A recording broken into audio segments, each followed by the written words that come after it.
皆さんこんにちは、ミカです。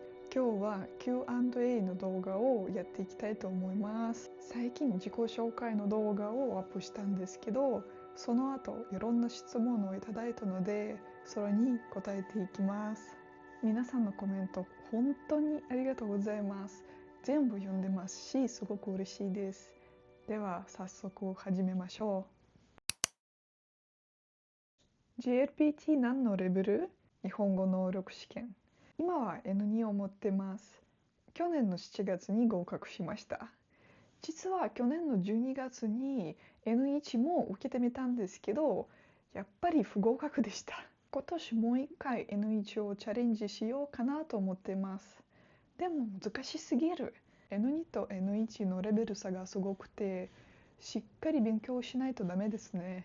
ちなみに日本人の友達に N1 の問題を見せたら、これ難しすぎないって言われました。次、一番好きな日本の料理は？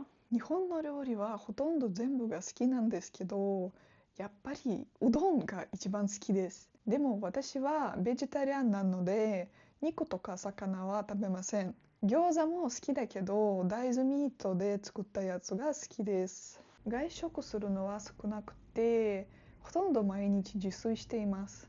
でも正直、コンビニの卵サンドとファミマのハッシュドポテトはめっちゃ好きで、つい買っちゃいます。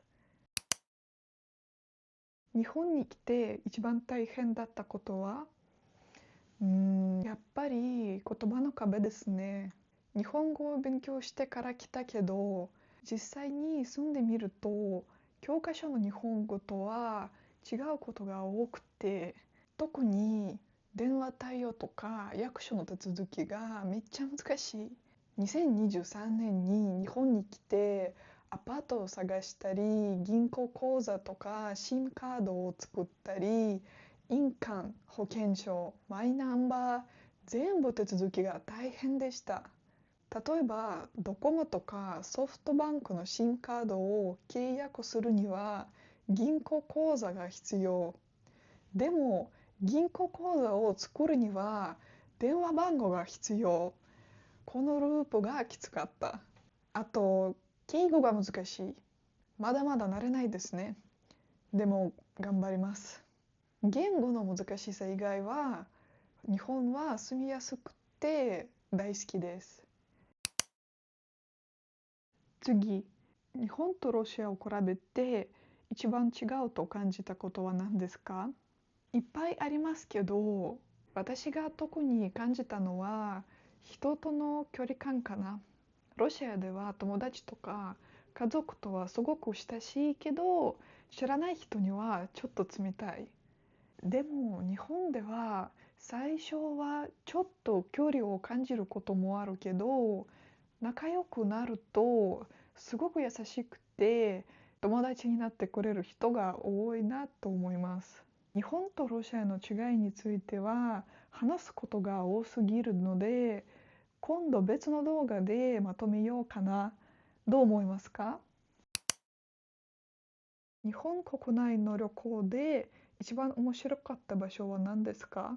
宮古島が最高でした。海が綺麗すぎて、もうここ天国かなって思いました。絶対また行きたいです。あと、大阪と福岡も好きです。将来的には東京からもう少し静かな場所に引っ越したいと思ってます。国内旅行はもっとしたいので、いろんな場所に行ってみたいです。日本人の友達はいますか？います。日本人の友達のおかげで、日本にもっと憧れるようになりました。2015年に出会った友達とは今でも仲良しで、時々会っています。友達はみんな優しくて、本当にいい人たちばかり。私はめっちゃラッキーだと思います。日本で出会った友達は日本人だけじゃなくて外国人の素晴らしい友達もできました。もしこの動画を見てくれていたら本当にありがとう。大好き。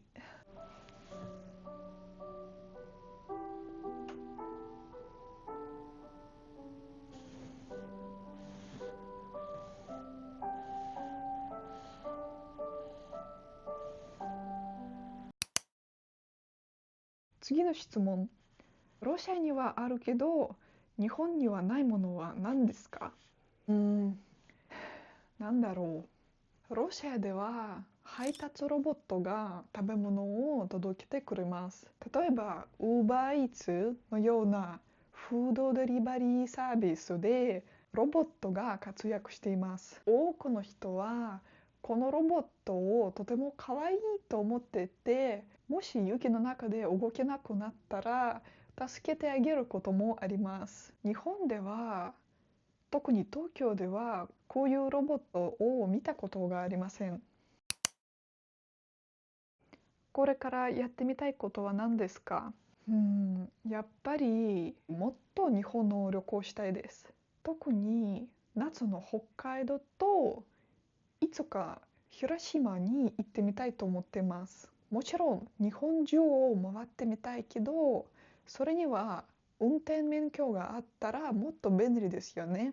だから今年は免許を取ることにも挑戦したいと思っています。ロシアの冬と日本の冬はどうやって違うの？えーっとね、ロシアってすごく広いですよね。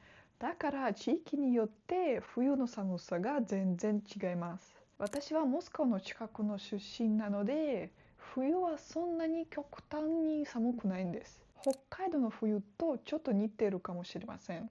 でも、ロシアには冬になるとマイナス50度ぐらいになる地域もあります。私は行ったことないんですけど。あと日本の冬って家の中が寒いのがびっくりしました。ロシアではどこに行っても暖房がしっかり効いているので、家の中では T シャツで過ごせるくらいです。では最後の質問。日本語の勉強法は何ですか？